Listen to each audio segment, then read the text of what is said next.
Hello there, Sarah from 17 once again, bringing you the final encounter of Star Wars The Force Unleashed 2, Unleashed Difficulty, video walkthrough.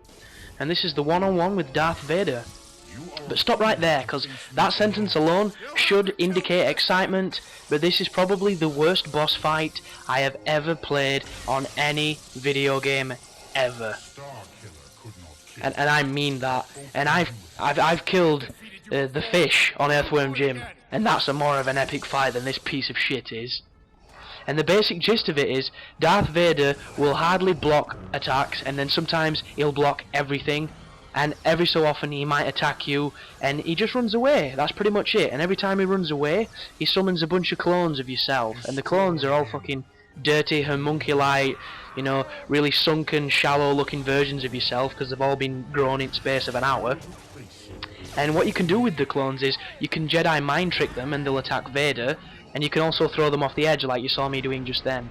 And depending on how much life you've got will depend on how you deal with the clones, because when you kill them, they do give you a ton of green orbs. But once they're dead, and Vader jumps up there, you just have to force grip the platform to drag it down so that you can follow him. And that is exactly what this fight is. He jumps to another platform, he starts throwing the tubes at you, you throw them back at him with the force grip, he summons clones, you kill the clones. Isn't that an exciting boss fight? Doesn't that just make you want to stand up, take your shirt off and grow a mustache?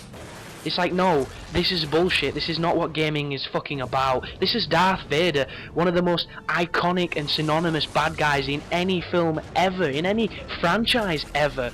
And now we're having an epic one-on-one duel with him with our lightsabers? No.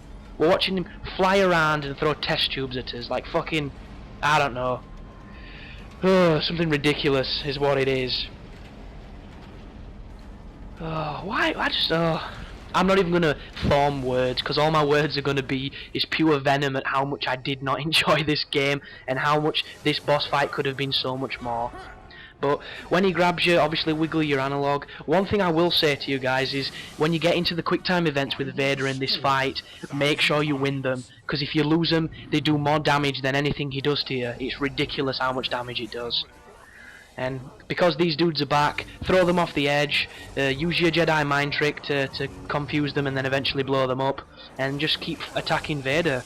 And just ignore his giant life bar, because it almost doesn't mean anything, because this fight ends when you follow him so far anyway. And if you do that, what I did there is I repelled the saber throw he tried to do. It's a timing thing, and it's quite difficult on this game because it doesn't have the best response, if you ask me. It's the same thing I'm finding with Castlevania. This is one of the quick time events you need to win, because if you don't, it really hurts you. But yeah, that's the thing that's sucking the most on Castlevania. I'll be in the middle of a combo and I'll block, and my character just doesn't block, and I get hit. And it's doing it all the time, and it's making me feel like I'm a bad player, and I know I'm not a bad player. But, oh, look at this game, man. Just keep attacking Vader, keep doing your combos, make sure that you do the electricity on the combos, because if you can set him on fire and electrocute him a little bit, he seems a little bit more susceptible to being attacked. Obviously, this is the second time I'd played the game through, and both times I wasn't paying that much attention because I didn't need to, because it wasn't a difficult game. So my strategies could be completely wrong, but you shouldn't really need too much, because this game is simple. And I'm definitely looking forward to BulletStorm and Killzone 3 and that, because it's been a while since I've played a first-person shooter. The last real first-person shooter I played was Black Ops, and I kind of wish that I'd had my capture card then, because I started on Veteran straight away, I beat it the same day, and I probably could have got that captured the next day and up on YouTube, and I bet that would have got a ton of views. That being said, I could always go back and do those guides when I'm during my summer break. It all depends on what I'm doing, really. And if my channel grows to the extent where people start making requests of things they'd like to see, because who knows, I might be actually semi-big then, instead of this unknown voice in a crowd. So when you're on this platform, mind trick the clones and then jump across to where Vader is, because sometimes it'll trigger the cutscene that gets you out of this fight. And unfortunately that time it wasn't the right section, so it means we have to fight him for a little bit longer. But it isn't hard. This is not a hard fight, because if you ask me, this is not a fight. Darth Vader is not trying to kill you. Darth Vader's just showing off. He's just been like, oh yes, I'm wearing a leather one piece. That's right, I do have a massive cape. And my helmet makes me look like something out of Mighty Ducks, but, you know, I'm still a badass. And that's literally it. He's just waving his cock at you. He's just showing you that he has manliness. That's it. That's the only redeeming factor about Darth Vader in this fight. And the most unforgivable thing is they didn't even get James Earl Jones for the voice. The dude's like 300 now. How the hell is he busy working? The only thing he's working towards is fucking filling a coffin. The dude is ancient. And don't get me wrong, I love him. I saw him earlier on telly today, and I talked about him in one of the earlier videos, but seriously, you can't get a better James Earl Jones impersonator than this motherfucker. It's like, I am Darth Vader. So he's really bad. He's really bad. But keep electrocuting him, keep hitting him with your lightsabers, and just rejoice in the fact that you never have to play this fucking game again if you're here on Unleashed. Because what are them challenges about?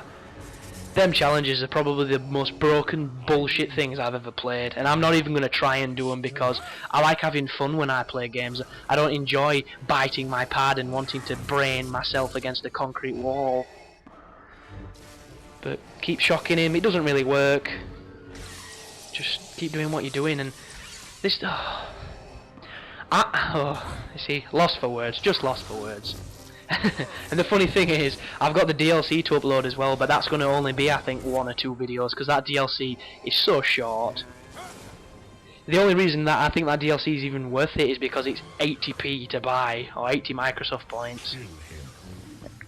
And the joy is that there's a really contrived fight scene against Princess Leia in it. It's kind of like, it's been 2 years since you killed my brother Luke, and I'll never forgive you for that, but turns out I'm a Jedi too. And she just, like, pulls off her coat and she's got lightsabers, and you're just like, really? Is that all you could spit roast in? It's like, come on, really? Oh, really, really funny. And the funniest thing about that is they probably had to run that past the George Lucas ranch before they could get it in the game. Which just goes to show how disenfranchised George Lucas is now, because... if I'm being honest, the dude can't write a script for tits.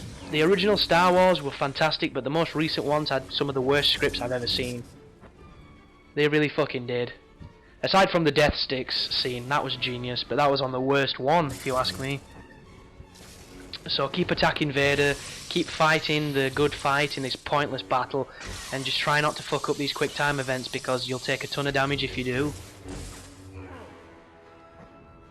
And I am curious to think what the innovations in this title were, aside from, you know, slightly fancier graphics, different levels. I said different levels. Did you hear the irony in my voice? But I literally think the only thing new in this game is the Jedi mind trick and the double lightsabers. Everything else is equal, if lesser, than the first game. And how do people fucking do that? How do they pull the Terminator 3, as it's now going to be called? That is the expression that I'm coining, that is the term that will now be used in this kind of a disgraceful show. And you see now Vader's blocking a lot more than he was before, and he's doing his saber toss, which is annoying. He's jumping away from me.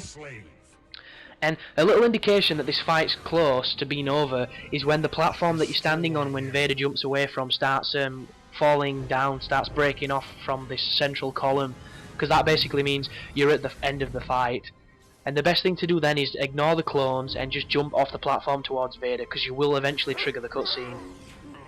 It's just this fight goes on for so long and you're not even doing much, it's just pointless.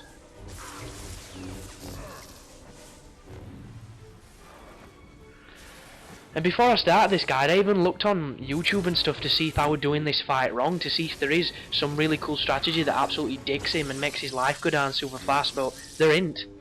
There really ain't. Heat is your ally. God, this game sucks. So here we go, is he going to do it now? No, he's just going to throw more test tubes at me. Does it start to crack? Let's have a look. The clones jump across, mind trick the clones, and yeah, it's vibrating, which means it's about to drop. So jump off as quick as you can. And this is more of a war of attrition than anything else, because there's not a lot happening.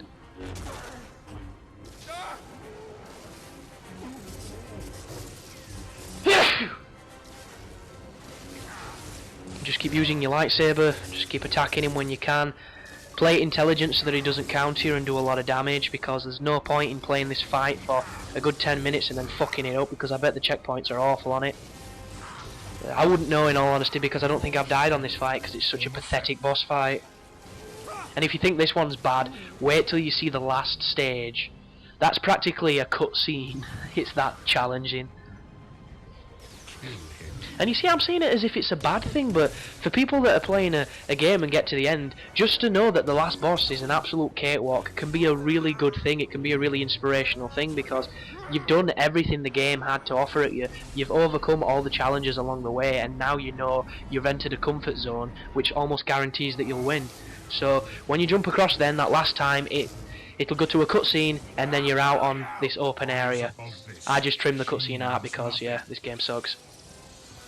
And this fight now, the general premise is knock Vader back towards the lightning tower, and if you do, you'll get a glorious amount of damage and a little quick time that does even more damage to him. And it's just a case of comboing him back, backing up, comboing him into the tower, backing up, and just repeating. And it's dead simple. This is easier than the first level. And that makes no sense to me, because this is the end of the game. This is the final hurdle before you show your names and you put your name on this brand. Above this. There you go, just do your thing, do the cutscenes, the quick time events, and then as soon as it's over, attack him into the tower. Be careful though, because if you go too close to the tower yourself, you will get electrocuted. Once again, if you get him up there, you get to bash Y, and just look at the damage. Anyone would think this were a tutorial. This is a final boss fight. And I use the word fight lightly, because there's no fight here. But look, admittedly, it looks really nice. The lightning does look really crazy and hectic, and if you were just to be watching this, it might look like an interesting game, but don't be disillusioned. This is not an interesting game whatsoever. And there might be people thinking, oh, you're obviously not a Star Wars fan. Well, it's like, fuck you, I am a Star Wars fan. I'm so much of a Star Wars fan that I'm hating on a Star Wars game because I expected better. It's just tragic. Really tragic, but I'll be getting the DLC up as soon as I can after this one. It's only, like I said, going to be 2 videos. It is recorded on Unleashed difficulty, but it doesn't make a difference because the demo is a piece of piss. The demo? What am I on about? The DLC is a piece of piss, sorry. And once you get to this cutscene, you're done. This is effectively the end of the game. You've just got to do these little quick time events, and you've beat Vader. I'm not going to be showing you the ending or anything because I don't want to spoil the game, but I hope you enjoyed the guide. Please look into the next ones I'm going to be doing. It's going to be BulletStorm, then it's probably going to be Killzone 3, then it's probably going to be Castlevania Lord of Shadows. So, thanks for watching my videos, thanks for supporting me. If you can tell your friends, if you can advertise me around, do everything you can. I need as much help as I can get, basically, and I'm grateful for everybody that takes the time. So, keep gaming, and thank you for your time.